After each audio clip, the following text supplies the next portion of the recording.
Welcome. Today I am making a beautiful soap called Home on the Ranch, and it's inspired by all of these lovely embeds that I made. So let's get to it. The main bar of the soap today is going to be made of several layers, and each layer I'm going to add about a teaspoon of goat's milk powder. So this is our first layer, which is a really nice brown.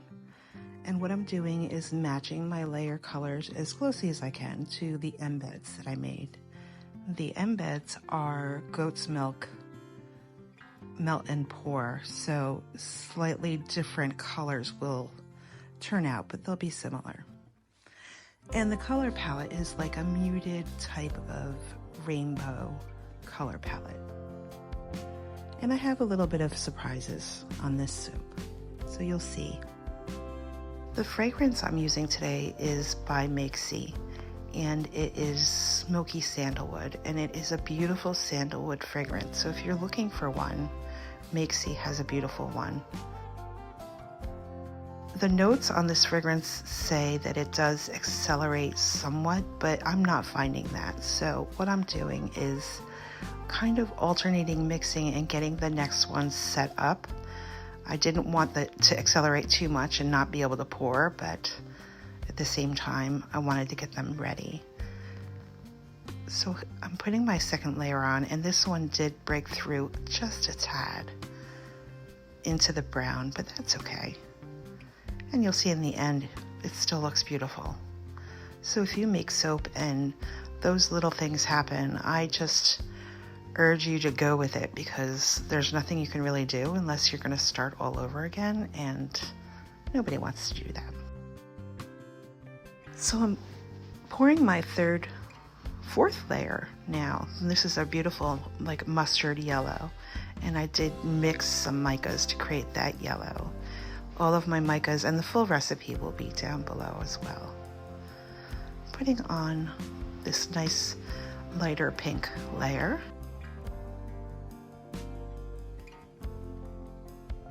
And this lighter pink layer is supposed to be a little bit brighter, but it ends up a little bit muted, and that's okay. And then I have a green layer and a blue layer coming. So we'll just watch mixing a little bit of the green and the yellow. The ranch idea came to me, I guess I kind of like the aesthetic of that ranch life feeling, the Yellowstone aesthetic, Montana ranch life. And really, I really love those Hudson Bay blankets that have the stripes. I don't know if you've ever seen the 4-point or 3-point Hudson Bay blankets, but I love that look. And I wanted to create something similar, but not exactly the same. I wanted to change the colors up so they weren't those primary colors. So that is what I've based my stripe thought on, if that makes sense. But then I do add a little at the end, and then the embeds on the top that you can see up in the upper left corner. That is almost like more like a Dutch floral look, and it came with a lot more embeds. So I have about a couple hundred of those embeds done, and I've only used maybe 30 of them. So I have a lot more to go, but I felt like the combination of those on top and what I'm going to be putting on front with the stripes really created that Montana ranch aesthetic. So I'm mixing the last layer that's going to go on the top, and I'm just using a little tiny bit of cocoa powder to create that tan brown. So we'll put our blue layer on. It's getting a little thick, but that's okay. It's really nice. And I love when you're making soap, it just smells so good. We'll finish this layer up and then get our top layer on there. Now the cocoa powder, you can use a little bit of cocoa powder and make a nice light tan, or a lot of cocoa powder and make a really dark brown.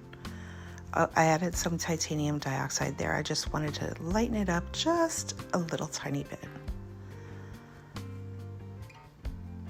So that's cleaning the inside of our mold, and then we'll be able to pour this. It's a little bit unruly because the bowl is pretty heavy. There's a lot of soap in there. Okay, there we go. So now the challenge of getting all of these embeds on. I started off using a tweezers, you can see there, because I did lay out these embeds on another mold upside down, and of trying to figure out exactly where I wanted each piece, because I did want each bar to have a few pieces on there that were recognizable. So this was a little bit of a challenge, and I do switch to just using my hands in a second because sometimes they would fall in and it wasn't working out exactly the way I had hoped, as you can see.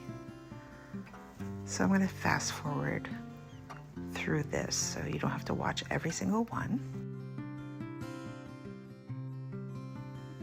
Okay, here's going a little bit faster. It is kind of nice to see the placement, because I did put I put a lot of thought into where these pieces were going and what would be on each bar, so that whoever gets to use these bars has something pretty on top. And there I am reaching into my bag of more because I did miscalculate a little bit, but that's okay. There we go. There is the finished main bars of soap. But like I said, there is a surprise coming up. So let's finish these up. I do not CPOP this. I just cover it after spraying with alcohol and leave it on the counter and hope that it goes through gel or not.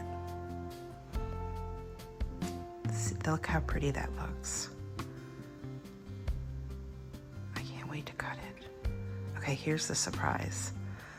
I used the same goat's milk melt and pour in a beautiful horse mold, and I created brown and white horses, palomino, ponies, depending on what people call them. And I'm just cutting the excess off of the edges of each of these, weeding them out, and then I will be also painting these. So let's cut our bars. I haven't seen them yet at this point. Let's see what they look like. Oh, they look pretty. See, you can see that some of it came down. The colors didn't exactly match the top, and the red broke through on the brown, but I feel like it looks like a little bit of a landscape. And once I get those horses on there, it looks even more like a landscape. And what I decide to do, which you'll see in a minute, is not put the full horse on the front and only half, so that you get to see more of the bar, because the bar is so beautiful. I think it's beautiful. I hope you think it's beautiful. You see, I'm kind of positioning the horse, but I do end up only using about half of the horse. So I finished weeding out all of that excess soap, and now I am using a black mica, and I am painting the mane, tail, eye, nostril, and hooves of each of these horses. And They're coming out really pretty. We'll watch a little bit of this, and then we'll just move on to me showing you how they get put onto the bars, which, if I don't slow down in a minute, it's going to be with some soap dough that you kind of mash up. You get a little bit wet on each side, and I press it onto the horse, and then you can press the horse right onto the bar. And you see I'm positioning the horse slightly off the bar, and what I do is, you can see here, I'm cutting the horse off the side. So I'm going to be doing that for each bar. And here we go. Here are our final bars. I think they came out really pretty. And here is the final bars. And you can see the tops and more. Thank you for watching. I really appreciate it.